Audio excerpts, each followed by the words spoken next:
At para sa ating mga balita, Russia at NATO naghahanda na sa ikatlong digmaang pandaigdig at bansang Turkey gustong sakupin ang Syria.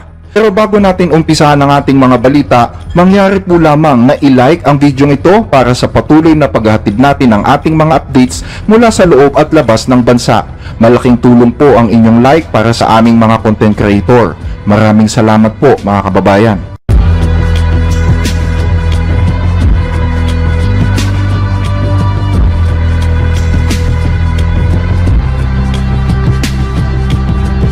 Kamakailan ay naglabas ang Russia ng nakakatakot na babala habang pinapalakas nito ang produksyon ng armas militar at sinabing naghahanda na ito para sa posibleng digmaan laban sa NATO, kasabay yan ng patuloy na pakikipagdigma laban sa Ukraine.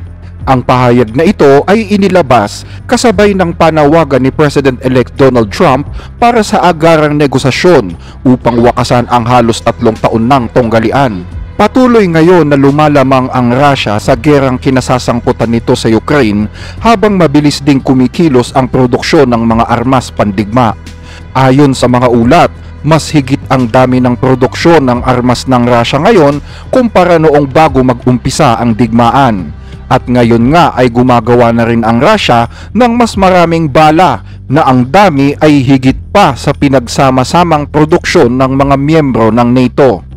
Kasabay nito ay inanunsyo din ni Pangulong Vladimir Putin ang sunod-sunod na produksyon ng hypersonic missiles ng Russia at sinabing hindi na ito mapipigilan. Ayon sa pamahalaan sa Moscow, ang mga missile na ito ay may kakayahang magdala ng nuclear warheads at kayang lumipad ng 10 beses ang bilis kaysa sa speed of sound at imposible anyang ma-intercept. Maliban dito ay nagkaroon din ang Russian Armed Forces ng mga advanced robotic system na gumagamit ng AI. Ayon kay Putin, kailangan umano na ayusin at paghusayin ang lahat ng aspekto ng mass production at deployment ng defense system ng Russia, kabilang na ang mga hypersonic systems. At habang ipinapakita ng Russia ang lakas ng militar nito, lalo namang nababahala ang mga bansa ng NATO. Nanawagan ang pinuno ng Western Military Alliance na si Mark Rutte sa mga bansang kasapi ng NATO na kailangan anyang ihanda ang isipan ng bawat isa sa paparating na mas malaking digmaan at pabilisin anya ang produksyon ng mga kagamitang pandepensa. Sinabi din ni Rutte na ang gastos ngayon ng NATO para sa depensa ay malayo pa sa tumataas na kapasidad ng Russia. We are not ready for what is coming our way in 4 to 5 years. Danger is moving towards us at full speed. We must not look the other way. We must face it. What is happening in Ukraine could happen here too.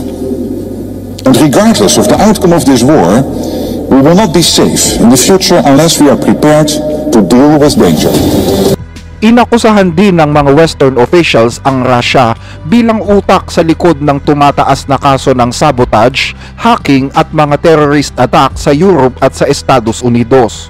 Ang mga aksyong ito anila ay bahagi ng mas malawak na plano upang guluhin ang mga kaalyado ng NATO at magdulot ng kaguluhan sa rehiyon, mga paratang na mariin namang itinanggi ng bansang Russia. Samantala, nanawagan naman si Donald Trump na magkaroon ng ibang estratehiya sa pagharap sa mga problemang ito. Hinimok niya ang mabilis na pagkakaroon ng tigil putukan na magpapahupa sa sigalot. Iginiit ni Trump na kailangang bumalik ang Ukraine at Russia sa negotiating table. Nagpahiwatig ang US President-elect sa panig ng Russia at Ukraine na kailangang magkaroon ng kompromiso upang wakasan ang patayang ito. Should Zelensky, if anything, be prepared to give up to prepared to make a deal? That's it. Gotta be a deal. Gotta be a deal. Too many people being killed. That is a war that's too many people. Gotta make a deal. And he has to make a deal. He has to make a deal. And we would have never done in the vice president. Ayon sa mga analyst, habang sinusubaybayan umano ng mundo ang sitwasyong ito, tila lalong nagiging malabo ang linya sa pagitan ng preparasyon at provokasyon. Inaasahan umano na sa mga susunod na mga buwan ay matutukoy kung mananaig ba ang diplomasya o kung lalong lalapit ang mundo sa isa na namang digmaang pandaigdig. Sa ibang balita, bansang Turkey nagbabantang sakupin ang Syria. Naniniwala ang mga analyst na ang geopolitics ay isang matinding kompetisyon na sa oras na ikaw ay magpakita ng kahinaan, nangangahulugan ito ng iyong katapusan. Sa oras na magpakita umano ng kahinaan ang isang bansa, mabilis na sasamantalahin ito ng iba. Halimbawa nito ay ang Syria na nahaharap ngayon sa kabi-kabilang banta mula sa Israel, sa Iran at posibleng sa bansang Turkey. May mga ulat ngayon na gumagawa na ng hakbang si Turkish President Recep Erdogan upang lalong mapalakas ang kanilang puwersang militar sa mga borders ng Syria. Kabilang na ang pagtatayo ng mga Turkish commandos, pagpapalakas sa mga milisya na kaalyado ng Ankara at paglalagay ng malalakas na artillery. Pinaniniwalaan na laganap ngayon ang mga milisyang kaalyado ng Turkey sa bayan ng Kobani na nasa border ng Syria at Turkey. Naniniwala ang Estados Unidos na posibleng malapit nang sumalakay ang Turkey sa bansang Syria. Ayon sa US, posibleng maglabas ng utos si Erdogan na lusubin ang Syria upang pabagsakin ang mga Syrian Kurds. Ang mga Kurds ay isang grupong etniko na nakakalat sa iba't ibang bahagi ng kanlurang Asya, kabilang na ang Iran, Turkey, Syria at Iraq. Ang mga Syrian Kurds na may kontrol sa malaking bahagi ng hilagang Syria ay suportado ng Estados Unidos at tumulong din sa pakikipaglaban sa Islamic State.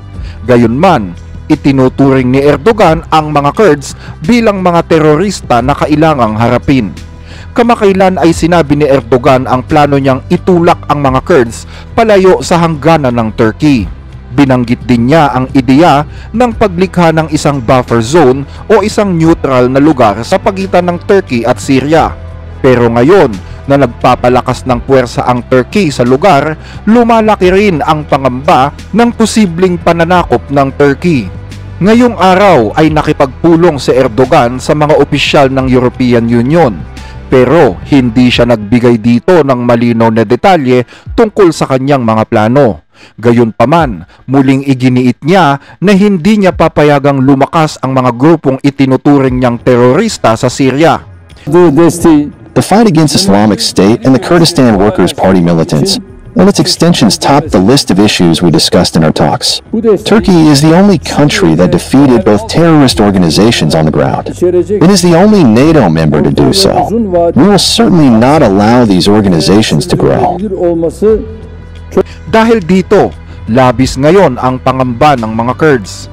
Sa katunayan, isang mataas na opisyal mula sa Syrian Kurdish ang sumulat kay Donald Trump at umaasang makakakuha ng suporta mula sa bagong halal na Pangulo ng Estados Unidos. Sa kanyang liham ay sinabi niya na interesado ang bansang Turkey na makuha ang kanilang teritoryo bago umupo sa pwesto si Trump. Yan ay upang mapilitan siyang makipagnegosasyon sa kanila bilang otoridad ng mga Kurds. Pero batid ng mga Kurds ang kanilang kahinaan. Napalayas na sila noon mula sa ilang mga lungsod sa Syria, at kapag tuluyang pumasok ang Turkey sa labanan, lalo pang lalala ang kanilang sitwasyon. Dahil dito, umaasa ang mga Kurds na makakakuha sila ng tulong sa Estados Unidos. Ang tanong lamang ngayon ay kung tutulungan ba sila ni Trump. Kung pagbabasihan umano ang kasaysayan, hindi ito posibleng mangyari. Matatandaan na noong taong 2019, nag-utos si Donald Trump na alisin na ang mga puwersang Amerikano sa hilagang bahagi ng Syria, kung saan hindi siya tumulong sa mga Kurds habang nanganganib ang mga ito sa opensiba ng bansang Turkey. Nang mga panahong yon, nabigla ang mga Kurds sa naging desisyon ni Trump at inakusahan ang Estados Unidos ng pagtataksil matapos ang maraming taong pakikipaglaban ng magkasama. Ngayon ay hindi pa malinaw kung uulitin ba ni Trump ang dati niyang ginawa. Gayunpaman, Nagbigay siya ng pahayag noong Lunes at sinabing ang Turkey ay may mahalagang papel sa kinabukasan ng Syria. There's a lot of indefinites. Nobody knows what's going to happen in Syria. I think Turkey is going to hold the key to Syria, actually. I don't think you've heard that from anybody else, but I've been pretty good at predicting. Ano ang ibig niyang sabihin dito? Ito ba ay isang positibong mensahe o isang babala kay Erdogan? Gaya ng dati ay hindi nagbigay si Trump ng karagdagang paliwanag ukol dito. Ngunit sa kabuuan ay tila hindi ito magandang balita para sa mga Kurds. Sa kasalukuyan ay hindi na sapat ang impluensya ni Biden para magpatupad ng batas at ang papalit sa kanya ay isang presidenteng hindi nangangako ng suporta sa mga Kurds. Dagdag pa rito ang banta na nakaamba mula sa Turkey. Ano naman kaya ang masasabi ng bagong liderato sa Syria tungkol sa mga bagay na ito?